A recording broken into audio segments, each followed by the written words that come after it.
Our next speaker probably needs no introduction to this group. Peter Diamandis is a longtime member and now board member of the National Space Society. I could go on and on. He's chairman and founder of the X Prize Foundation, one of the three co-founders of ISU. Been involved in the launch business, currently involved in Angel Technologies. Known Peter for almost 20 years at this point, since he was a student at Harvard and asked me to come and speak at the Boston Museum of Science. Peter is another one of the doers in the commercial space world, has a wonderful track record, and I'm very pleased to be a friend of his and an associate of his on a variety of the projects. As I said, I can't think of anything else to say other than welcome, good to see you again. Come on up and tell us about X Prize. Thank you, Joe. I want to try and stay away from my traditional view graph presentation. And I want to talk a little bit about why do we care about this space tourism stuff? And what is it that we should be doing? You know, I grew up during the Apollo program. Many of you here were around then. And I grew up with this expectation that I'd get a chance to go next. And who else had that expectation that we'd get a chance to go next? And then that whole thing got dashed. You know, we had 1972. All of a sudden the Apollo program is gone. We have all this momentum going, and it stops. Because someone said it's not worth putting the national resources. And unfortunately, we had built this infrastructure that we destroyed along the way as we got higher and higher. And then came the promise of the space shuttle in 1981, 1982. That starts, and we expect we're going to go next. And then, of course, that didn't happen. So, you know, 2 strikes down, and the batter's up again. And as our last speaker said, it's not NASA's job to take us into space. But for God's sakes, that's the reason I want to go. I'm involved in the space program here because I'd like to go personally. And I assume that that's part of the motivation for many of you as well. There's all the reasons we speak about the future of humanity, billion-dollar industries, tremendous capabilities, but in the final result, it comes back to passion. Selfish passion. There's, you know, people who talk about, I want it for my children or their grandchildren or for the future of humanity. Let's be honest. You know, we're here today because we want to go. All those other things are great, but it's okay to say, I'd like to go. It's okay to say, I'd like the benefits for myself. And the problem is, first and foremost, the ships don't exist. Basically, today, there's only 2 spaceships on the planet that can carry humans. The U.S. Space Shuttle, which if you happen to be a congressman or senator, or also if you happen to be an astronaut, have a chance of going, or the Soyuz, that if you happen to be a cosmonaut or have $10 or $15 million in your pocket, you can buy a ticket. But other than that, the ships don't exist. And that's the fundamental problem. That's it. It's not that the people don't exist who want to go. I mean, we've got a group of people here. It's not that the capital doesn't exist. There are people who are willing to spend hundreds of thousands, maybe those who are willing to spend up to $1 million to go. But the ships don't exist to take us there. So that all the dreams we have about going to the moon, going to Mars, exploring the planets, all of that is well and good, but they'll remain dreams until we get the first step done. Now, the way we've traditionally built our spaceships on the planet here has been that the government has said, okay, we need a vehicle that can go this high, carry this kind of payload, and you build it.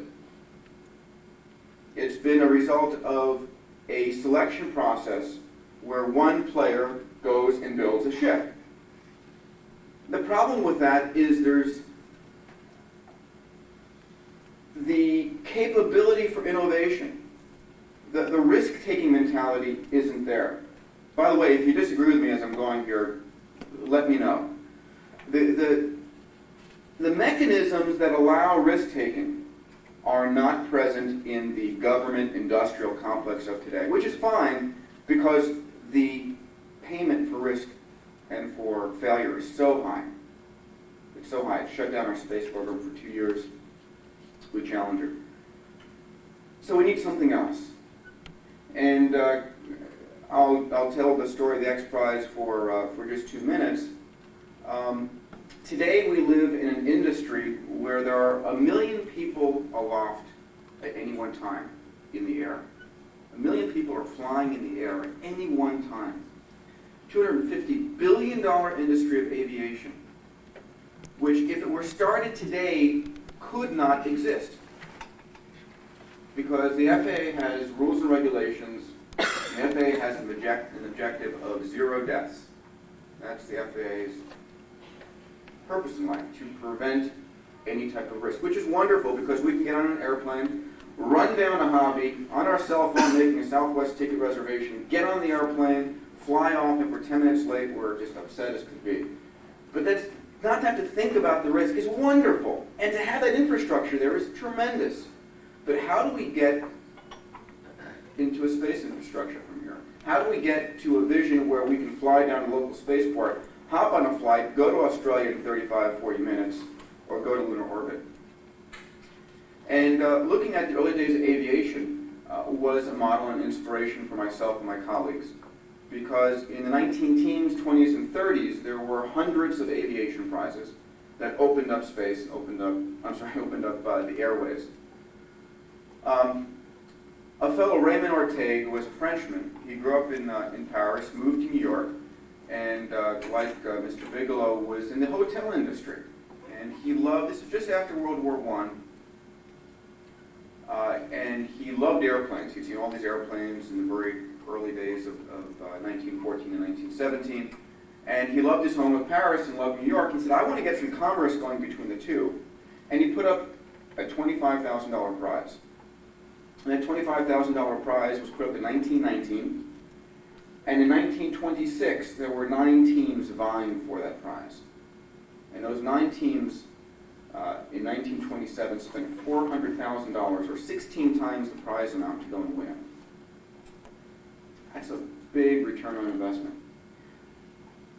Ortega didn't put up $1 to the 8 teams that lost. He put up $25,000 to the winner automatically. So in 1927, the underdog, Charles Lindbergh, who the day before he flew, on May 19th, 1927, a big New York Times editorial came out and said, Mr. Lindbergh, please don't fly. Please do not fly because you're going to set back aviation 10 years if you do when you crash.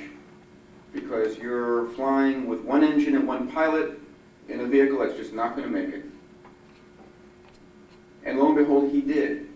Because the system was unconstrained enough to allow every possible modality to go. So Admiral Byrd, who was the favorite, flying with 3 pilots on board and twin engines, and he had gone to the North Pole, crashed on takeoff. And so did 8 other teams, or 7 other teams, fail, basically. So prizes really allow people to take risks. And so we, myself and 2 others, went off and formed the X Prize. Byron Lichtenberg, who you may know, who's a board member as well, and a co-founder of ASC. And we put up a prize. The value of the prize is $10 million. We've raised 5 of that 10. We hope to have the other 5 raised within the year. We have set the rules as follows. Let me just run a couple of graphs.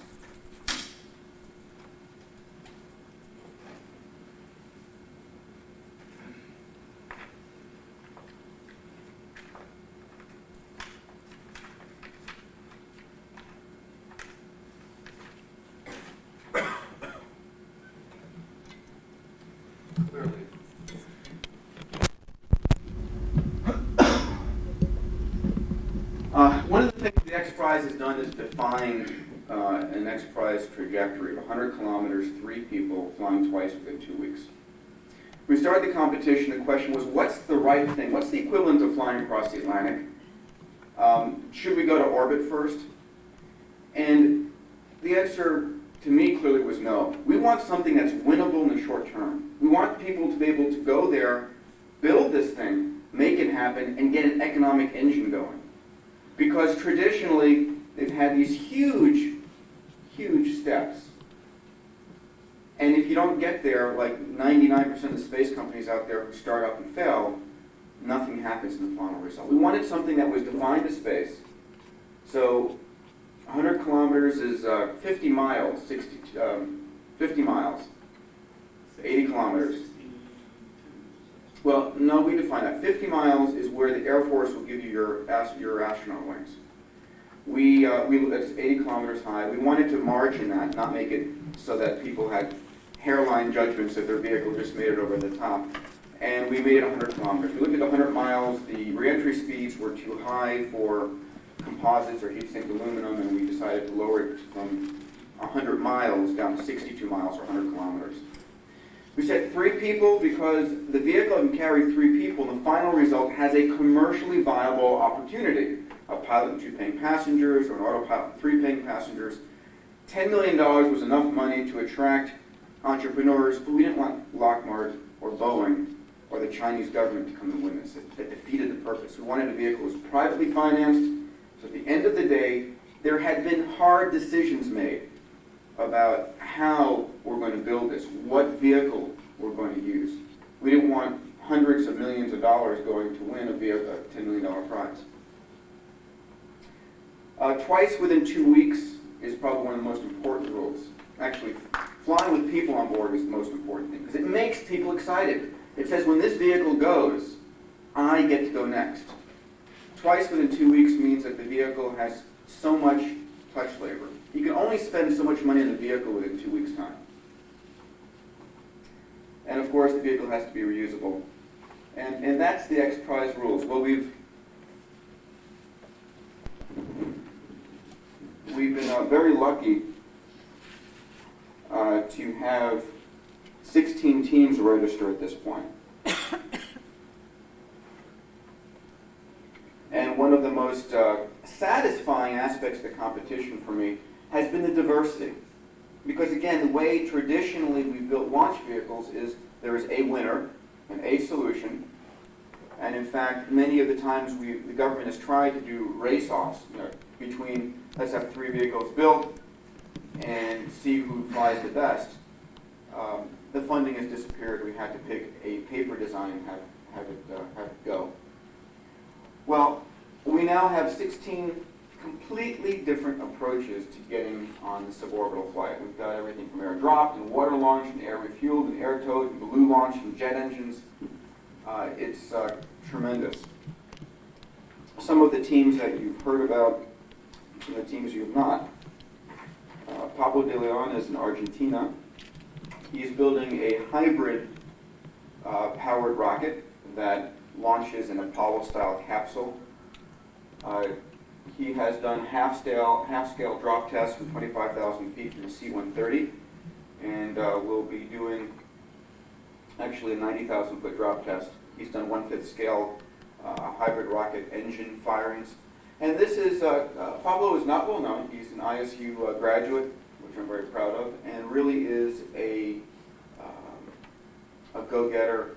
And he's very much a dark horse in this competition. It'd be wild if someone from Argentina won the X Prize.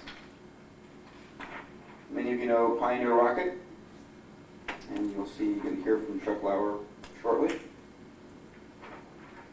And someone who was born in St. Louis, which makes St. Louisans proud, Michael Kelly and his team have done tremendous work with a very innovative design of a rocket-powered glider that's towed behind the 747. The final result carried passengers and satellites in suborbital flight.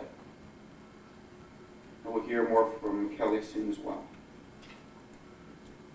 And then most recently, many of you know Burt Rutan, who built the Voyager airplane, has built the Proteus, which is his first stage for a suborbital vehicle that basically takes up to 40, 50,000 feet, pulls up at a high angle of attack, and launches from below it a vehicle carrying 3 people versus the Pegasus approach, which is dropped and then launched. It's actually ignition occurs while still attached. We've been very lucky in getting the support of a dozen different space or aerospace organizations. ASE has given the competition its unanimous endorsement. Those are the 400 astronauts and cosmonauts around the world. And FAI, Federation Aeronautique, is the organization that judged Lindbergh's flight across the Atlantic in 1927. They're the world record-keeping organization, and FAI will be judging the X Prize competition. So that's exciting for us. So I have experimental test pilots and NSS and all the organizations. Okay, so you've heard about the X Prize before. What's its current status? We've raised over $5 million towards the prize. My goal is to have the other $5 million raised within the year. We have 16 teams competing. One thing that we just recently did, which is very valuable, is we've gone to an organization called IEG. IEG is the leading sponsorship organization in the world. The Fortune 500 companies go to them and say, we've got a golf classic we'd like to have sponsored. How much is it worth? Or we have an Olympic team we'd like to sponsor. How much is that worth? Or a Grand Prix or a sailboat race. So they're the good housekeeping seal of sponsorships. And they did a 6-month evaluation, which they write up and they send out to the Fortune 500 companies, and valued the X Prize competition today at $25 million of sponsorable value. So with that in hand, we have hired a number of fundraising companies that are out there now talking to the Fortune 500 companies to bring the remaining sponsors on board. The trophy of the X Prize did a tour at the Smithsonian for 6 months. It's now at the Seattle Museum of Science. From there, we'll go to the San Diego Air and Space Museum and tour around the country. Hopefully, we'll bring it down here to Houston.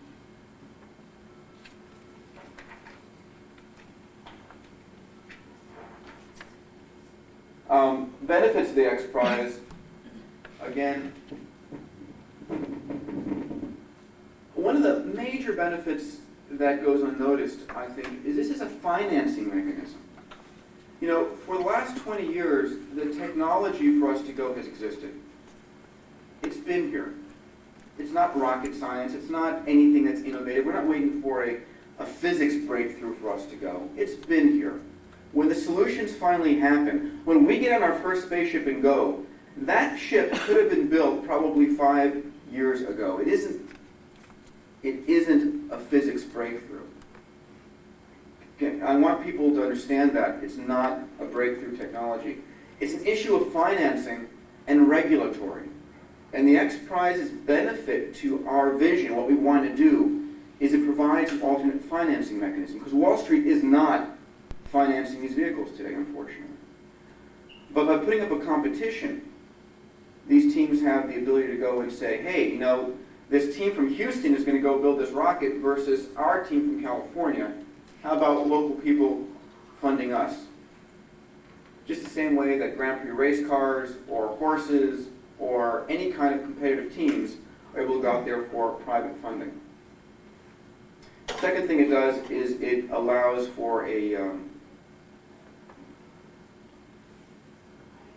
chance for a team to say, if we don't get a regulatory structure in place, a team from Russia is going to win this thing. So we need to get the U.S. regulatory structure in place, which is, by the way, one of the biggest hurdles that we have to face in the next 5 or 10 years.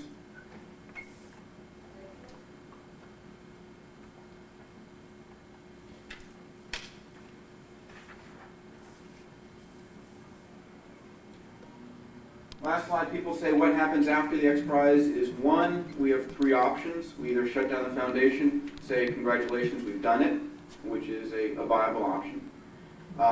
If the prize funding is there may be the next X Prize to go to orbit. And what's on the books right now from the St. Louis community is something called the New Spirit Cup.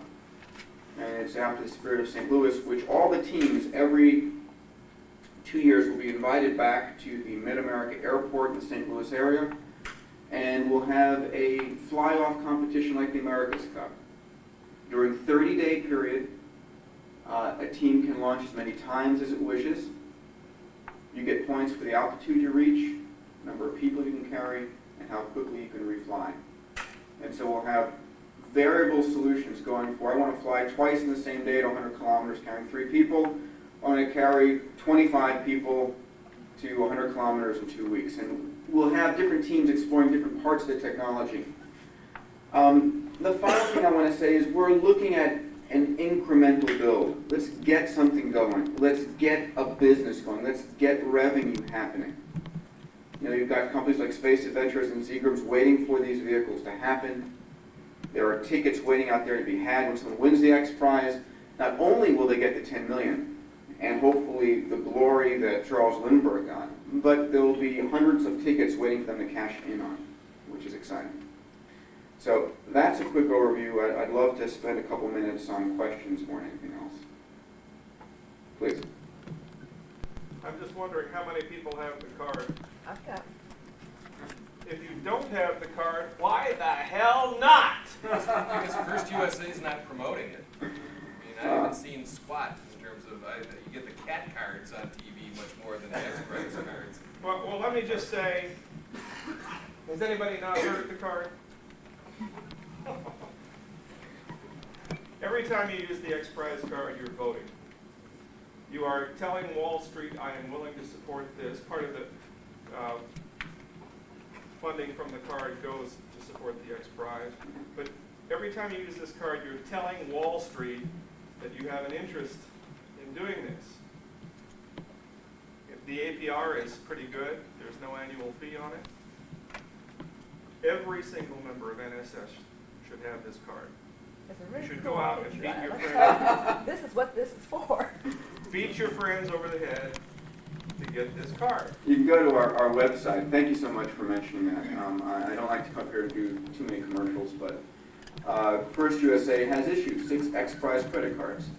And they have put up a substantial amount of money to support this. Every time that you do use the card, 0.5% goes towards supporting the X Prize competition and underwriting the prize. And every time you use the card, in fact, there are 1,000 prizes given out each year. The first prize winner actually is flying to Russia this June to go fly to MiG-25 to 85,000 feet. We give out 1,000 prizes a year, including MiG flights to 85,000 feet, zero-G rides, shuttle trips, all kinds of wonderful prizes. You can go to xprize.org to see that. Other folks who are interested in helping us out, we have a senior associate program that was modeled after the Space Studies Institute. Greg Marinac is the executive director of the X Prize now. Anybody who wants to get involved in supporting what we're doing, please give me your card, write down your name and address, and we'd love to have your support in what we're up to. Thank you for mentioning the X Prize credit card. Other questions? Please. Yes. There's a kind of a regulation issue, and I really support all this commercial incentives for spaceflight. That's the way it really has to be. But I heard a presentation in January that just chilled me to the bone, and that was the FAA already has a unit that is writing up medical certification requirements for space passengers and space vehicles. They are very serious about this. And having looked at those requirements, they are the most restrictive things that you can possibly imagine. And if the FAA had been around when aviation was. You got it, Jim. aviation would No have question been about it. Absolutely. So is anybody working on the concept of, we have free trade zones. Is anybody working on the concept of an enterprise-free zone or an application-free zone? You're right on. Regulatory is going to be the biggest hurdle. I'm involved in an aircraft program right now where to certify that aircraft is 10 times the value of the prototype of that aircraft. So if you're building something for $10 million to certify, it's $100 million. And for certifying something that's going to fly into space, I don't think the government can figure out how to do it, let alone do it right now. The FAA tests involve destroying prototypes as well, testing them to destruction. I'm presenting a paper, I'll digress for a second. I'm presenting a paper next month on a solution I'm proposing, which I think is a way for the government to not help too much. We have something called the Security and Exchange Commission, SEC. When a company wants to go out and raise money, in order for it to go raise money in the public markets, and the FAA is a public safety organization, it has to go through tons of paperwork and pay enough lawyers off before it can become a publicly traded company. That going to an IPO is equivalent, if you would, in terms of the SEC's safety for the general public, the equivalent of an aircraft being FAA certified. The concept I've written up and proposed is, how does a startup company raise money? It does a Regulation D offering with accredited investors, people who are smart enough and read enough the risk. So proposing the formation of an accredited passenger where the people are allowed to take risks, are allowed to say, I understand the risks, I understand I may die, I understand the money may get lost, I understand all these things. I qualify as an accredited investor, and therefore I'm allowed to go and fly. Not the general public, can't go buy tickets. But we need some kind of a process, because right now the other difficulty is if Pioneer or Kelly or Britannia want to go and fly out of Ukraine or someplace, your citizenship follows you. You just can't go and take your vehicle and fly. The U.S. government still regulates you no matter where you go. So either an accredited passenger or a free trade zone of some type is got to happen. And because something like that can stop a good idea like this in its tracks. And the government, you know this as well as I do, having been in the government, not back in the government, there's always a tendency for the government to come in and start to regulate. Of course, that's its purpose in life, to regulate. So I'd really like to see a lot of energy put forth into having some kind of application-free zone or enterprise-free zone or whatever that is automatically defined, that's outside the normal regulatory governmental process. I think that's really exciting. Absolutely, and Chuck, I know you probably have a lot of thoughts on that as well. Yes, please. I suggest set up an airline idea with different owners on it and sell it to them. You have to go through the State Department to export it, but India is a friendly country, and set up the airline there, and people just fly there and do what they want. Perhaps, but it's sad to have to not be able to set something up that we can own and operate here. It puts pressure. It does. That's effectively what Kistler did, is they had to set up a majority Australian company in order to get around that treaty obligation that your country, a corporation, follows you around the world for licensing. Revoke your citizenship. Yes. I wasn't quite sure on the rules. If you look at the slide, three people have to go through the express. Great question. The max of three. Yeah, early on, we said we didn't want to force a team to risk 3 lives. It's absolutely critical that there be a human on board. It's the difference, night and day difference, because people will watch to see, will that Charles Lindbergh of the 21st century go and make it?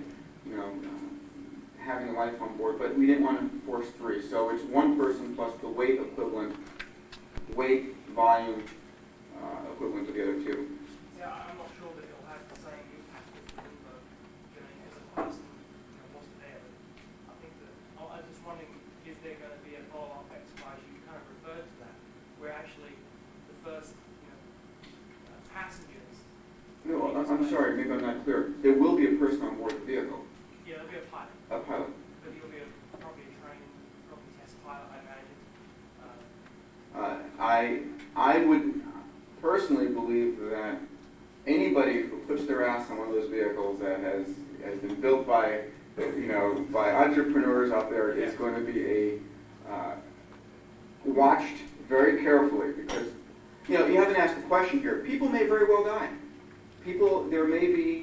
There's a tremendous amount of risk involved in this, and risk is okay because we're doing something worthwhile.